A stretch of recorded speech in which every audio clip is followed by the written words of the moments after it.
Again welcome करता हूं एक नई वीडियो के साथ। दोस्तों, पटेल इंजीनियरिंग स्टॉक के अंदर बड़ी खबर है। अगर आप लोगों का इंटरेस्ट है तो ही इस वीडियो को देखना, अदरवाइज इस वीडियो को छोड़ के आप जा सकते हो। इसी के साथ बता दूं कि अगर आप पहली बार चैनल पर विजिट कर रहे हैं, फॉलो जरूर कर लेना नेक्स्ट वीडियो का अपडेट पाने के लिए। दोस्तों, Patel engineering stock promoter holding 36% है, बट अगर आप नोटिस करो स्टॉक के अंदर तो एफआईज की होल्डिंग नियर अराउंड बढ़ती जा रही है, जो कि 3.68% के करीब हो गई है। ये एक बड़ा अपडेट आप लोगों के लिए जरूर होना चाहिए। इसी के साथ अगर आप डीआईएस की होल्डिंग देखोगे तो वो भी यहां पर इंक्रीज हो चुकी है। पब्लिक की होल्डिंग देखोगे तो यहां पर पब्लिक भी इंटरेस्ट दिखा रही है और खरीदारी कर रही है। प्रमोटर की होल्डिंग में एक चीज जरूर ध्यान रखने वाली है कि इनका होल्डिंग में कहीं ना कहीं 88% पैसा जो है वो प्लेज है, यानी कि गिरवी रखा हुआ है। बट अगर हम एफआईस और डीआईस की चीजों को देखें, जिस तरह से ये इंक्रीज हो रही है, कहीं ना कहीं स्टॉक में एक बड़ा मूव आने वाला है।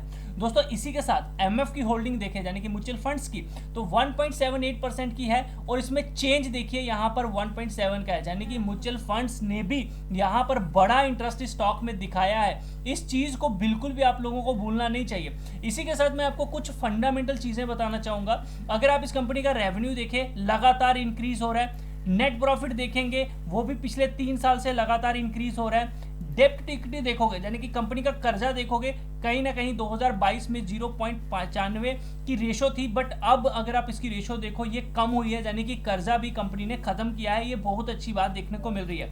कैश फ्लो में जाओगे तो आपको दिखेगा कंपनी का कैश फ्लो पॉजिटिव है, यानी कि कंपनी को काम करने में जो कैश चाहिए होती है उसमें कोई भी दिक्कत नहीं आ रही। तो ये सबसे बड़ी एक अच्छी उपलब्धि है स्टॉक के लिए। दोस्तों, इसी के साथ मैं आपको इसकी बैलेंस शीट के अंदर ले जाना चाहूंगा, जिसमें आपको दिखेगा कंपनी के पास रिजर्व एंड सरप्लस बहुत अच्छा है, 3068 करोड़ का, और ये लगातार इंक्रीज कर रहा है, जो कि एक अच्छे स्टॉक की निशानी होती है। लॉन्ग टर्म बोरिंग 474 करोड़ की है और शॉर्ट टर्म बोरिंग 1282 करोड़ की है। बट इसके कंपैरिजन में आप देखो रिजर्व एंड सरप्लस काफी अच्छा है। दोस्तों, इसी के साथ इनको आगे जो देनदारी देनी है, लोगों को पैसा देना है, वो 1854 करोड़ है। लेकिन अब मैं आपको बताना चाहूंगा इसकी इन्वेस्टमेंट्स वगैरह देखिए। इनके पास इन्वेंट्री देखिए 3631 करोड़ की है, 474 करोड़ आने वाले भी हैं। ट्रेड रिसीवेबल, यानी कि ये इनकी लेनदारी है, इन्होंने लेना है पैसा। इसी के साथ कैश एंड इक्विवेलेंट देखिए 191 crore. Short term loan and advances भी दिए हुए हैं, तो यानी कि इसके ऊपर इंटरेस्ट भी खाएंगे। तो दोस्तों, बैलेंस शीट से हमें क्या पता चल रहा है कि एक कंपनी कैश रिच है, इस बात को भूलिएगा नहीं। तो अभी तक जो हमने चीजें समझी, हमें यह देखने को मिला कि प्रमोटर की होल्डिंग बेशक कम है, प्लेज किया है, बट एफआईस इसमें इंटरेस्ट दिखा रहे हैं, डीआईस इसमें इंटरेस्ट दिखा रहे हैं। ये सबसे बड़ा अपडेट है। और इसी के साथ साथ पब्लिक भी इसमें इंटरेस्ट दिखा रही है, यानी कि हर कोई इस स्टॉक को बाय कर रहा है। ये बात ध्यान में रख लीजिए, ये आपको पता होनी चाहिए। ये सबसे बड़ा अपडेट है स्टॉक को लेकर। अब आपको कुछ चीजें मैं और बताना चाहूंगा। दोस्तों, अगर आप इसका टेक्निकल पार्ट देखते हैं तो कहीं ना कहीं वीकली बेसिस पे इसने ब्रेकआउट नियर अराउंड 24 रुपए 29 रुपए के करीब आप कह सकते हो अच्छा खासा रिटर्न जो है ब्रेकआउट के बाद इन्होंने दिया है। ठीक है, अब ये स्टॉक कहीं ना कहीं 69.47 अपने रेजिस्टेंस के पास आ चुका है और कहीं ना कहीं एक आप कह सकते हो कि भैया डबल टॉप भी बनाने की कोशिश कर रहा है। इस स्टॉक को आपको नजर रखनी है। अब क्यों, अब मैं आपको बताता हूं ऐसा क्या है। देखिए, इस स्टॉक में आपको सिर्फ एक ही लेवल मार्क करके रखना है 69.47 का।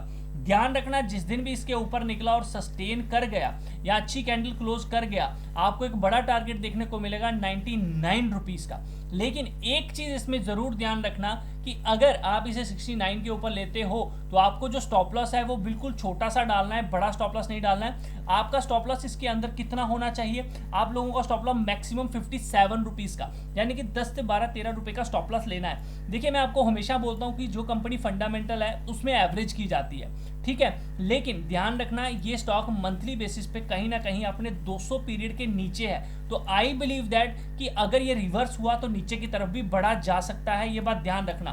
तो इसमें दो तरह के प्लान निकल कर आ रहे हैं। पहला कि ये 69 के ऊपर जाए, आप बाइंग करें, या तो 69 का ही स्टॉप लॉस रख लो, ठीक है, या फिर 57 का। इससे बड़ा रखने की जरूरत नहीं है, ये 13 रुपए की या 10-11 रुपए का स्टॉप लॉस बनेगा। दूसरा सिनेरियो इसमें यह बनता है कि अगर ये स्टॉक फॉल करता हुआ आपको आने वाले टाइम में 29, 24, 17 के पास मिले, तो यहां पे हमें एवरेज या फिर एक फ्रेश एंट्री करने का सोचना चाहिए। जब भी एक इन लेवल्स के पास आके एक रिवर्सल होता है, देखिए एक रिवर्सल किसी एक लेवल के पास आके होता है, हो सकता है आहिस्ता आहिस्ता करके इस तरह से यहां पे आए, आपको एक ट्रेंड लाइन ड्रॉ करनी है। जैसे ही ब्रेकआउट इस एरिया के इर्द गिर्द, ऐसा नहीं है कि ब्रेकआउट यहीं से आ जाए आप ले लो, नहीं, यहां से ब्रेकआउट आएगा, हमें अवॉइड करना है, हमें 69 के ऊपर निकलेगा, हम बाइंग करने के लिए रेडी है। अदरवाइज नीचे आता हुआ अगर ये स्टॉक 29 के करीब आता है, 24 17 रुपए कहीं इस पे भी आता है, इन तीनों लेवल पे, तो वहां पर हम एक ब्रेकआउट का वेट करेंगे, ट्रेंड लाइन का, किसी कैंडल पैटर्न का। जैसे ही वो रिवर्सल होगा हम बाइंग कर लेंगे। स्टॉप लॉस क्या रखेंगे? अगर हम 29 के पास ले रहे हैं 24 का रखिए, 24 के पास ले रहे हैं 17 के पास रखिए, 69 का ले रहे हैं 57 का रखिए, या फिर 69 ही रख लीजिए। और इसके अंदर बड़ी फास्ट तेजी आएगी, ये ध्यान रखना। 99, 155 और उसके बाद आप लोगों को कहीं ना कहीं 303 के भी टारगेट्स देखने को मिलेंगे। लेकिन एक बात जरूर ध्यान रखना कि मंथली बेसिस पे ये 200 पीरियड के नीचे है, तो कहीं ना कहीं एक स्टॉप लॉस का जरूर इसमें ध्यान रखना। बाकी मैं कुछ चीजें आप लोगों को और भी बताना चाहता हूं जिनके ऊपर आपको ध्यान रखना चाहिए। देखिए, आप अगर इसमें पैसा लगा ही रहे हैं तो डोंट वरी, एफआईस का भी अच्छा खासा पैसा लगा हुआ है, डीआईस का अच्छा खासा पैसा लगा है। और अगर मैं पब्लिक की बात करूं तो आपको ये भी बताना चाहूंगा कि पब्लिक की होल्डिंग के अंदर अगर आप नोटिस करो तो विजय कीडिया, ये इनकी कंपनी है कीडिया सिक्योरिटी प्राइवेट लिमिटेड, उनका भी 1.42% के करीब इसमें पैसा लगा हुआ है। अनिल विश्वंजी धीरे, इनका भी 1.48% लगा हुआ है। तो ये बड़े दिग्गज हैं जिन्होंने पैसा लगाया है, एक बेट जो है इसके ऊपर लगाई हुई है। इसी के साथ एमएफ का भी आप देखोगे बड़ा पैसा लगा है। तो डोंट वरी, इसमें आप ये मान के चलिए कि बड़े प्लेयर को भी इंटरेस्ट है, प्लस टेक्निकल ब्रेकआउट आया हुआ है। तो जब सारी चीजें साथ दे रही हैं तो जरूर इसमें प्ले करना चाहिए, बट 69 के ऊपर निकले तब, ठीक है। अगर आप 69 के ऊपर सोचते हैं मैं पूरी कैपिटल लगा दूं, ऐसा नहीं है। देखिए, अगर आप 10 से 12% या 20% अपना पैसा 69 पे लगा दें, बाकी वेट करें 29 का, तो ये बहुत अच्छा लेवल रहेगा नीचे की तरफ। लेकिन एंट्री तभी करनी है अगर रिवर्सल आएगा, क्योंकि कहीं ना कहीं इसका जो ब्रेकआउट आया था वो इसी लेवल के पास आया था, दोबारा इसके पास आएगा तो आपको एक अप ट्रेंड यहां से दिखेगा। ध्यान रखना, इसमें जो बड़ी तेजी है, जो आपको एक बड़ा मूव देखने को मिलेगा, वो एक फास्ट मूव अगर आप नोटिस करें तो वो 99 के बाद भी देखने को मिल सकता है, क्योंकि यहाँ पे आपकी 200 पीरियड भी आ जाएगी, तो उसके बाद 155, 103 के फास्ट टारगेट आएंगे। जैसा कि आप यहाँ पर देख पाओगे, यहाँ से भी एक बड़ा मूव आया था, यहाँ से भी एक बड़ा मूव आया था, तो ये एक लेवल होगा आपका 99 का। अभी के हिसाब से ध्यान रखना 69 के ऊपर निकला तो 99, लेकिन काम स्टॉप लॉस के बेसिस पे करना। आप इसमें कोई भी मूविंग एवरेज लगा लीजिए, और इसमें फुल कैपिटल लगाने की जरूरत नहीं है जब तक ये 200 पीरियड के ऊपर जाके मंथली बेसिस पे अच्छे से क्लोजिंग नहीं देता, ट्रेड नहीं करता है जब तक 200 पीरियड के ऊपर, तब तक एटलीस्ट आप लोगों को फुल कैपिटल नहीं लगानी चाहिए। नीचे की तरफ 29, 14 के पास मिले तो ले लीजिए, 69 के ऊपर क्रॉस हो तो हाँ, आपको एक रिस्क जरूर लेना चाहिए। ध्यान रखना, अगर आप 20% भी इसमें रिस्क लोगे ना तो ये बड़ा टारगेट आपको यहाँ पे डबल होने का दे सकता है, और जब डबल हो गया तो उसके बाद ये अपने लाइफ टाइम हाई पे भी जा सकता है, जिसमें आपको 500, 900 के टारगेट्स भी आने वाले समय में दिख सकते हैं।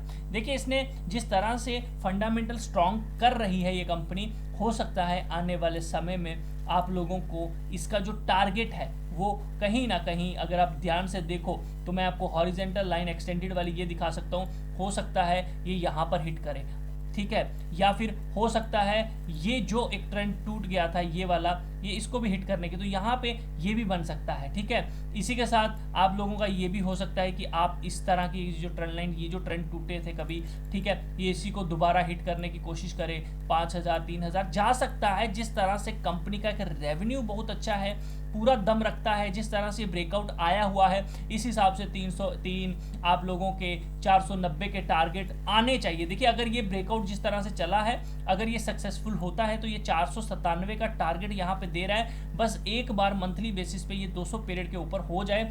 अब हो सकता है 200 पीरियड आहिस्ता आहिस्ता करके नीचे की तरफ आए और उसके बाद आपको ऊपर ब्रेकआउट देखने को मिले। तो अभी 69, नीचे की तरफ 29 लेवल मार्क कर लीजिए, बीच में कुछ करने की जरूरत नहीं है। जिन्होंने ऊपर के लेवल पे जो लोग ट्रैप हो चुके हैं, वेट करें, नीचे 29, 24, 17 के पास कहीं मिले और वहां से रिवर्सल आने की कोशिश करें तो आप ले सकते हैं। आई होप आप इसे अपने मार्क करके जरूर रखेंगे लेवल्स। वीडियो अच्छा लगा लाइक जरूर करना। इसी तरह की और वीडियोस पाने के लिए आप चैनल को सब्सक्राइब कर सकते हो बेल आइकन के साथ। ट्रेड लेने से पहले एक बार अपने फाइनेंशियल एडवाइजर से जरूर पूछ लीजिए, क्योंकि रिस्क आप सबका है। एंड अगर आप फ्री लाइफ टाइम AMC वाला अकाउंट ओपन करना चाहते हैं डीमैट, तो लिंक इन कमेंट।